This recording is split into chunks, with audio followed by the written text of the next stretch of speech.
நான் மந்திர பதிவுகளை உங்களுக்கு சொல்லியிருந்தேன். கற்றவனுக்கு ஒன்றே மந்திரம், ஒன்றே வார்த்தை, கல்லாதவனுக்கு உலகே மந்திரம், உலகே மாயம், உலகே எல்லாம் அப்படிங்கிற மாதிரி மந்திரத்தை பற்றி உங்களுக்கு தெளிவாக சொல்லியிருந்தேன். நான் முத்திரையும் பற்றி தெளிவாக சொல்லியிருந்தேன்.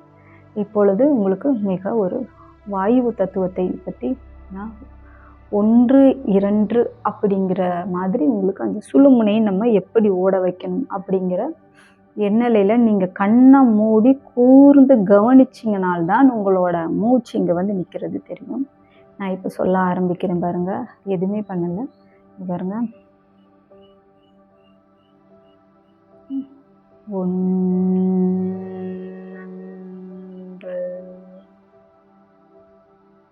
2,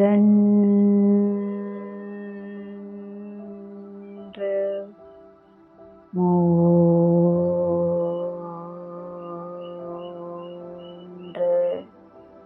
4, 5, 6, 7.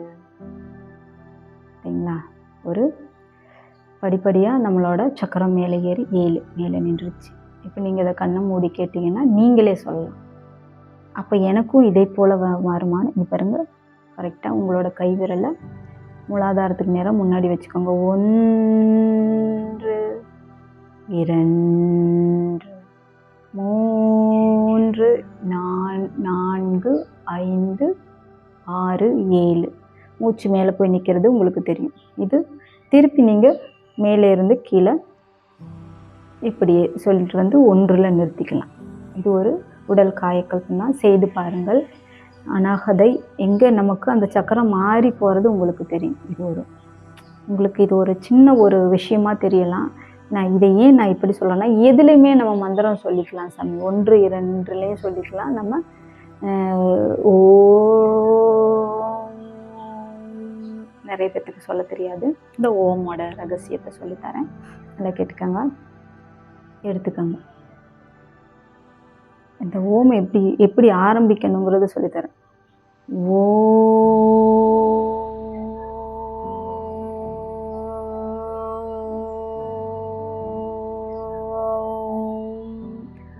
ஆகாயத்தில் ஓம் சொல்லும்போது சின்ன ரவுண்டில் இருந்து ஓம் பெரிய ரவுண்டில் சொல்லி நிறுத்தணும்.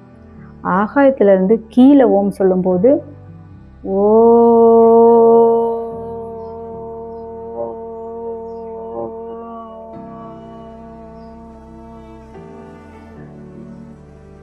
மூலாதாரத்தில் நிறுத்துகிறோம். இப்போ என்னென்னா, இந்த ஆற்றல் உங்களுக்கு மேலையும் கீழையும் சரியாக உங்களை ஒரு மன எண்ணலையை அகற்றிட்டு இந்த ஓம் சொல்லும்போது உங்களுக்கு ஒரு ஆத்ம திருப்தி உருவாகும். இப்போ ஓம் சொல்கிற விதம் சொல்கிறாங்க. ஓம் எப்படி சொல்கிறோம்னு கூட தெரியாமல் ஓம் சொல்லுவாங்க. அவங்க எப்படி சொல்லுவாங்க? ஓ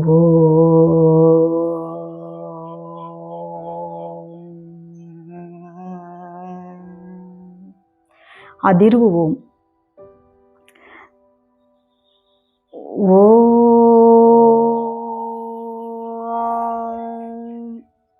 அதிக ஓசையான ஓம்.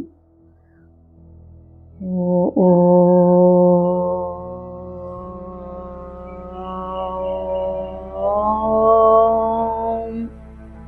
ஆற்றலான ஓம். அதே ஆற்றல் உடலுக்குள்ளே வர ஓம். அப்போ ஓம்லேயே இவ்வளோ வித்தியாசம் இருக்குதா அப்படிங்கிறத தெரிஞ்சவர்கள் நீங்கள் பதில் சொல்லுங்கள். இப்போ தான் உங்களுக்கு தெரிய வந்திருக்கும்னு நான் நினைக்கிறேன். அப்போ ஒவ்வொரு ஓம் சொல்லும்போது ஒவ்வொரு நம்மளுக்கு நல்லது. அதை போல் ஒவ்வொரு மந்திரங்களை சொல்ல போகும்போது ஒவ்வொரு மந்திரங்கள் நமக்கு வேலை செய்யும். நான் தனிப்பட்ட முறையில் மந்திரங்கள் ஓம் சொல்லுவேன். எனக்குன்னு ஒரு மந்திரம் சொல்லுவேன். அதுக்கு ரொம்ப கட்டாயத்தில் கேட்டால் அந்த மந்திரத்தை சொல்லுவேன். நான் தனிப்பட்ட முறையில் அது என்னோட உடல் காயக்கல்பத்துக்காக எந்த மந்திரம் சொன்னால் எனக்கு உறுப்புகள் சரியாக இருக்கும்னு தேர்ந்தெடுத்தேன். ஐயாமார்கள் சித்தர்மார்கள் கொடுக்குற மந்திரத்தை முதலில் சொல்லிவிட்டு நான் 2வது இந்த மந்திரத்தை நான் என் உறுப்புகளுக்காக புதுப்பிக்கிற மந்திரத்தை நான் சொல்வேன். அந்த மந்திரத்தை நான் சில பேர் கட்டாயமாக வாங்கிட்டு போனனால அவர்களுக்கு அந்த மந்திரம் கொடுத்துருக்கேன். உறக்கத்துக்கு உண்டான மந்திரம் பௌதா ஹம்னு கொடுப்பேன். நல்லா உறங்குறதா சொல்லுவாங்க. பௌங்கும்போது நம்மளுக்கு அந்த ஒரு அமைதி உருவாகும். தாங்கும்போது சுற்றி ஓப்பன் பண்ணி, ஹம்முங்கும்போது அது வந்து முடிச்சு ஒரு இடத்துல சுருக்கி நம்மளோட புள்ளி பாயிண்டில் நிறுத்துறது மந்திரம். அப்போ அதை சொன்னால் நிறைய பேர் தூங்கிடுவாங்க. அப்போ தூக்கத்துக்கு முத்திரைகள்லாம் கொடுத்துருக்கேன், உங்களுக்கும் கொடுத்துருக்கேன். இதை போல் நம்ம எல்லா உடலை காயக்கல்பம் பண்ணி வர்றதுக்கு உண்டான முத்திரை கொடுக்குறோம். இப்போ வந்து இது எல்லாம் இல்லை. இந்த தியானம், தவம், காயக்கல்பம் எல்லாம் வந்து நம்ம உடலை சரி பண்ணுவதற்கு. சரி, இப்போ அதனால் இப்போ அடுத்தது போகிறோம், நம்ம அடுத்த விஷயத்தை நோக்கி போகிறோம். அதனால் இதெல்லாம் முடிச்சுட்டு அடுத்த நிலைக்கு வந்துட்டு இப்போ வந்து நம்ம குண்டலினின்னு சொல்கிறாங்க. அது என்ன அப்படிங்கிற ஒரு விஷயத்த சொல்கிறேன். பார்த்துட்டிங்கன்னா அது ஒரு நரம்பு விழிக்கும் போது அது ஒரு சக்தி தான் அப்படின்னு சொல்கிறேன். அது மேலே எலும்புனா எல்லாருக்குமே எலும்பும். அதுக்கும் நம்ம தவத்துக்கும் கண்டிப்பாக சம்மதம் இல்லை. எதுவுமே செய்யாதவர்களுக்கும் சக்தி அதிகமாக இருக்கும். அதுக்கும் இதுக்கும் சம்மந்தம் இல்லை. தவங்கிறது வந்து நம்ம யுகமாக காலகாலமாக நமக்கு தனிப்பட்ட முறையில் ஒரு விஷயம் தேவை, இதை நான் வேணுங்கிறதுக்கு வந்து தவமாக இருந்து பெற்றிருக்காங்கன்னு சொல்லுவாங்க பாருங்க.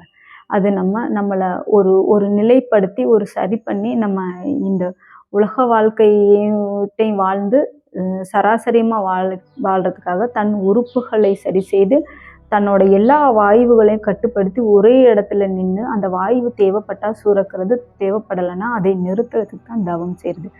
தவம் செய்ய தான் 12 வருஷம் அந்த மாதிரி ஆகும். அந்த காலகட்டத்தில் முடிஞ்சு தவம் கைகூடும். குண்டலி ஒரு மனிதனுக்கு எப்போ வேணாலும் எலும்பும், எப்போ வேணாலும் அது கீழே போகும். இது திடீர்னு பித்து வாக்கிட்டோம். குண்டலி வந்து தவத்தின் முதல்னா வைராக்கியத்தின் ஒரு மிகப்பெரிய சக்தி குண்டலினின்னு சொல்கிறது. அது ரொம்ப வைராக்கியம் உள்ளவங்களுக்கு அது எலும்பிடும் மேலே.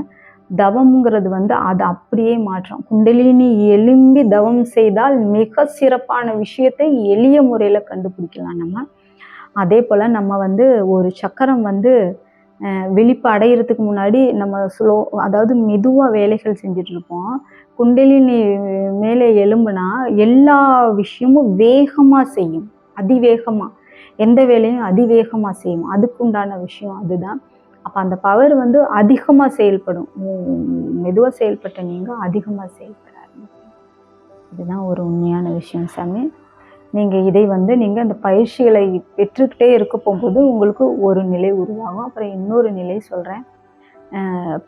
இந்த மாதிரி பேச மாட்டாங்க, மௌனமாக இருக்க மாட்டாங்க அப்படின்னா, அந்த மௌனம் வந்து நம்ம தியான நிலையில் தவநிலை முடித்து நம்ம மிக ஒரு நிலையை அடைஞ்சதுக்கப்புறம் நம்ம மௌனமாயிட்டோம்னா நமக்கு என்ன ஆகும்னா எல்லா மூளையும் மறக்க செஞ்சிடும். நம்ம எப்போ பார்த்தாலும் ஒரு சுகநிலை இருக்கும். நமக்குள்ள ஒரு சுகநிலை, ஒரு அமைதி ஏற்படும். நமக்கு அதிகமாக ஆற்றல் வரும். இப்படி இந்த ஆற்றல் அதிகமாக வரும்போது என்ன ஆகிரும்னா நம்மளையே மறந்துடுவோம். இந்த குண்டலினி மேலே எலும்புனங்களுக்கு நடக்கிற விஷயம்தான் எதுவுமே வேண்டாம். இந்த சுகம் நல்லா இருக்குது, இந்த தனிமை நல்லா இருக்குது. அப்போ அது சுயநலமாக தானே சாமி போகுது. அப்போ நம்ம என்ன பண்ணணும்னா அதையெல்லாம் அகற்றி விட்டு இந்த அறிவையும் அதில் சேர்த்து நம்ம இதை பற்றி ஒரு விழிப்பு நிலையில் இருக்க அந்த இடத்துல கற்றுக்கணும். விழிப்பு நிலையில் இருந்தால் மற்றவர்களுக்கு இறைவன்கள்லாம் விழிப்பு நிலையில் இருந்தனால தான் இந்த உலகம் வந்து இயங்குது. அப்போ இறைவனுக்கெல்லாம் குண்டலினி மேலே எழும்பியிருக்காதா? குண்டலினி மேலே எழும்புனது தான் அவங்க இறைத்தன்மைக்கு போயிருந்தாங்க. அப்போ அவர்கள் உறங்கி கொண்டு இருந்தால் உலகம் உருவாயிருக்குமா? உறங்கி தனிமையில் இருக்குது, தான் வந்து அமைதியை பெற்றுக்கொள்வது அவர்களுக்காக மட்டும்தான். செயல்பட்டால்தான் எல்லாருக்குமாக. அப்போ நம்ம இந்த பூமியில் இருக்க வரைக்கும் செயல்படணும். ஆனால் வேறு மாதிரி செயல்படுத்தக்கூடாது. இதுதான் நிஜமான உண்மை. ஒரே மாதிரி நம்ம செயல்படுத்தணும் சாமி. இதுதான் நிஜமான உண்மை. நீங்கள் எப்படி இந்த பயிற்சிகளை கற்றுக்கிட்டு எப்படி நன்மை அடைஞ்சிங்க அப்படிங்கிற தகவல்களை சொல்லுங்கள். மிக சிறப்பாக உங்களுக்கு பயிற்சிகள் கொடுக்கப்படும். அதை வந்து எல்லாருமே நேராக தவம் வரவங்களுக்கு கொஞ்ச நாள் தான் தவம் கற்றுக் கொடுக்கப்படும். அது இன்னொரு ஐயா வந்து சொல்லி தருவார். நானும் அவர்களுக்கு இடையில் வந்து இந்த பயிற்சிகளை சொல்லி கொடுப்பேன். நான் தவத்தில் இருக்குன்னா தவத்தை கடந்து அமைதி நிலையில் இப்போ கொஞ்சம் இருக்கிறேன். அமைதியில் இருக்கிறனால தான் உங்களுக்கு இந்த பதிவுகளை கொடுக்கணும் சாமி. சிவாய வாழ்க. வணங்குகிறேன்.